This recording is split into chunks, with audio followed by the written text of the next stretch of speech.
Gassama Mamadou Gassama mu jël la ñun suñu grand frère yëpp gase la ma gaay kat ñu laaj yi kon mbay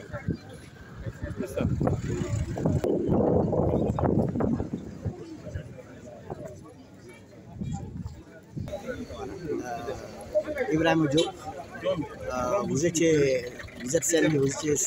syndicaliste retraité à la ville de Pikine.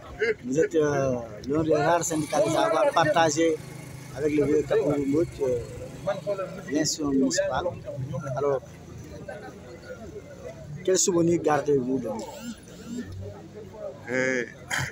Merci Théo. Kabirou, pour nous, c'est un monument. Nous avons eu à cheminer presque pendant plus de 50 ans.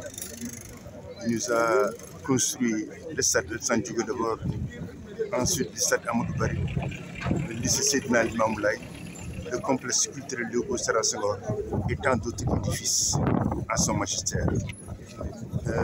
Nous ne pouvons que souhaiter le bon Dieu l'accueil à son paradis. Kabirou a tout fait pour lui. C'est un homme social, un homme ouvert, un homme d'une très grande dimension. Alors, il était l'ami de tout le monde. Alors, aujourd'hui, il a laissé un héritage. Quel enseignement doit tirer les nouveaux maires sur le legs de Kabirou Mbodj? Je crois que Kabirou Mbodj est un modèle. Au niveau de sa magistère, nous avons eu à avoir un lotissement de plus de 500 personnes destinées au personnel, ce qui est rare dans une ville. C'est à Kermassar, à la cité municipale, et tant d'autres édifices qu'il a fait pour le personnel et surtout pour les populations de Pikine. Il fut député pendant plus de 30 ans. Son salaire, il le partageait avant de le percevoir. Donc c'est un homme social à tous les plans. Merci. D'accord. Maintenant, ci wolof Ibrahima Diop yow nga xam ne syndicaliste nga ci Pikine nekk nga rare syndicaliste yi nga xam ne bokk nga maanaam lu yàgg nga tey ngeen di continuer ay relation ban souvenir ngay garder ci moom? waaw Temidou Théodore li ma mën a jàpp ci Kabirou moo di nit ku yaatu ku am jàmm ku am sutura ku am teraanga yàlla dimbali ñu tey jii moom moo ñu defaral stade Alassane Djigo bu Pikine tey jii moo ñu defaral stade Amadou Barry bu Guédiawaye tey jii moo ñu defaral lycée Seydina Limamou Laye tey jii moo ñu defaral complexe culturel Léopold Sédar Senghor. tey jeune génération bi maire yu bees yi lan lañ war a garder ci moom. nga xam ne monument la ci Pikine. maire yu bees yi dañu war a topp ci tànk Kabirou Mbodj. Kabirou Mbodj dafa fàttewoon boppam lañ ko daan fay par weer daf ko daan séddale balaa peer bi ñëw ba ni mu retraité ba ni mu nekkee këram toog pension bi ñu koy fay assemblée nationale balaa pension bi di ñëw sama kanam da koy séddale bu mu jeex tàkk balaa mu ñëw kon ku mel noonu mu ñu loolu ñaanal ko sama borom xaaree ko àjjana il a tout fait pour Pikine lépp luy lu baax daanaka Pikine kii moo ko fi def kon xale yi nga xam ne ñoo nekk maire Kabirou Mbodj doy na modèle sur tous les plans sur le plan social gis ngeen li mu def. alors kon ku mel noonu wax dëgg yàlla dafa war a nekk royukaar pour maire Sénégal yëpp di leen gërëm di leen sant asalaamaaleykum wa rahmatulahi taala wa barakatu. Malick Konté, vous êtes ancien maire de Pikine, mais vous avez été aussi ancien chef de cabinet du défunt maire Kabirou Mbodj. Alors, quel souvenir gardez-vous de lui? Et ensuite, aujourd'hui, qu'est-ce que la nouvelle classe politique doit prendre exemple sur lui? En tout cas, tu es un homme très humble, très modeste, très courtois, mais très charitable. Un homme d'État. Il fut le premier adjoint de l'Assemblée nationale à l'époque. Il fut le premier adjoint maire de Sambagui. C'est lui qui a été le premier maire d'arrondissement de Pikine Est en 1963. Alors, il a accompagné la classe politique. En 1991, il fut maire de la ville de Pikine. C'est un père qui nous a élevés. Un homme plein de vertu et de dignité. Un homme bien, un homme qui incarne tous les vertus cardinaux. Et là, je m'en de Kabirou Mbodj. Il a laissé des traces indélébiles dans sa vie.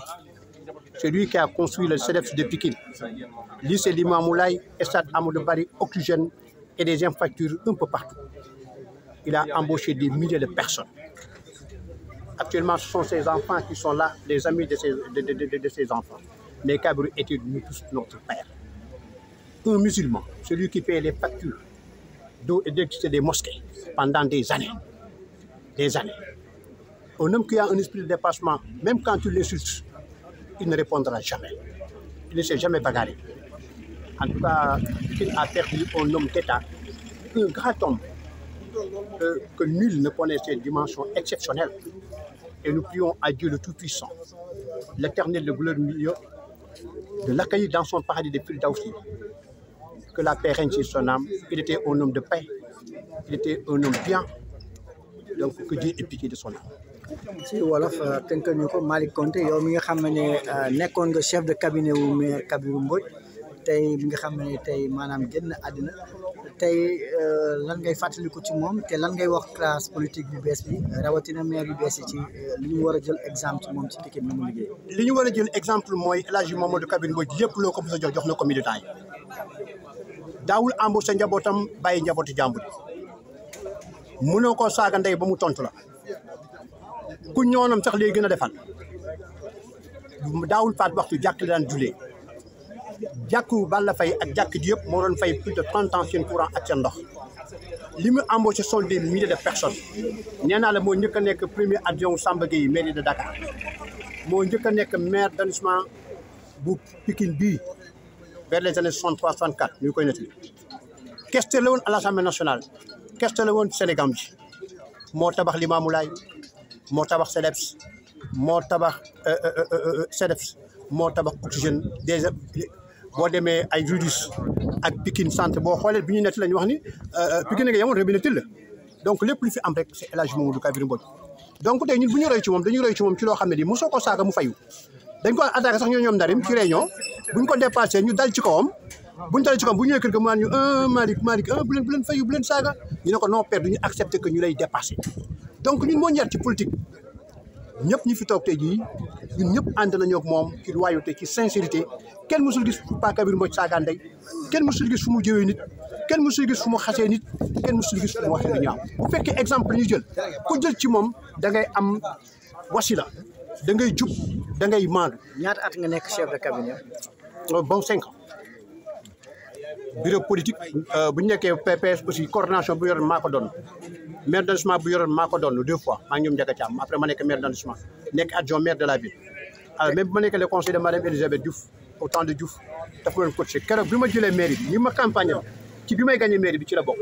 lay wax jeune génération bi ci politiciens yi nekk Pikine ci lan lañ war a jël ci maire Kabirou Mbodj. politiciens yi dañ jël ci moom daal nañ jël ci moom mandute dépassement gentillesse bëgg sa réew parce que moom dafa defar réewam Pa Kabirou même Croix-Rouge bii moo ko defar foo dem il a laissé des traces indélébiles te du ko wane du ko bàkkoo ñun ñoo ko xam ñun soo demee Kër Massar soo demee Mbao soo demee li fa nekk yëpp c'était lui au temps de Samba Gueye ak moom donc ñun ñu war a jël ci moom mooy il était modeste mais il était compétent un homme travailleur lucide un homme remarquable boo xam ne bii da daan liggéey ba pare jox ko sax ñeneen ñi lépp loo ko wax bu demee dafay jiital dem ñun xam nañ ne Pikine ak Sénégal ak Dakar dootuñu am ku mel ni Kabirou Mbodj yal na ko yàlla yërëm yàlla teel ko ci àjjana fi def si yu gën a kawe yàlla sutural ko yàlla xale ko aljanna fi def si yéen waaw. Babacar Faye yow nga bokk waa Kër Serigne Touba tey nag mbir bi wàcc si kaw Pikine lan ngay wax. waaw dañuy wax rek inna lillahi wa inna ilayhi raji'un ñu ngi nuyu mbokku jullit yëpp waaye tamit di jaale waa Sénégal yëpp suñu waajur bu baax bi muy El Hadji Kabirou Mbodj nga xam ne tey macha allah Pikine képp koo xam ne yaa ngi fi yore baax macha allah jaar nga si ay loxom ñu ngi koy jaale njabootu Serigne Mbacké Pikine di ko jaale njabootu le représentant di Khalifa El Hadji Baye Laye Ndiaye waaye di ko jaale mboolem jullit yëpp kër Sëñ Touba gi ñu nekk Pikine di fi jullee tabaski ak korité te war fi taxawal lu rëy lii muy jumaa ju mag gi lépp Baye Kabirou bokk na si mag ñi nga xam ne ñoom ñoo ko taxawal ànd ak suñu waajur bi baax kon nag ñu ngi koy jaalee Sénégal yëpp kenn la woon si Sénégal kenn la woon si Pikine macha allah kon vraiment bu ñëwee lii bett ñu lool ñu ngi koy jaalee askanu Sénégal yëpp waaye rawatina waa Pikine tey képp ko yeewoo Pikine amal nga jukkal suñu waajur bu tedd bi El Hadji Baye Kabirou Mbodj yàlla na suñu borom yeesal yërmandeem si barke guddi àjjuma gi mu fas yéene fanaanee Ndar yàlla na suñu borom yeesal yërmanam si barke Cheikh naa Cheikh Sadik macha allah sag la ci Pikine ñun taalibay murid yi de bu ñu amee fu ñuy julli tabaski ak koor yi ànd ko ak Serigne Mbacke Pikine moom moo taxaw ne noonu la ko bëggee rek incha allah noonu moom la koy am te ni mu ko defee si murid yi noonu la ko defee si xaadir yi daf ko la bokkoon daf ko si tiyaan yi daf ko si umma islam bi yëpp waaye tamit daf ko si ñi nga xam ne sax ahlul kitaab lan bokk ñu diine waaye tamit saafante woon na ak ñoom kon nag macha allah jamono yi rek dem naa ba këram HLM doon ko def reportage ànd ak waa rajo Oxygène mu nangul ñu ko lool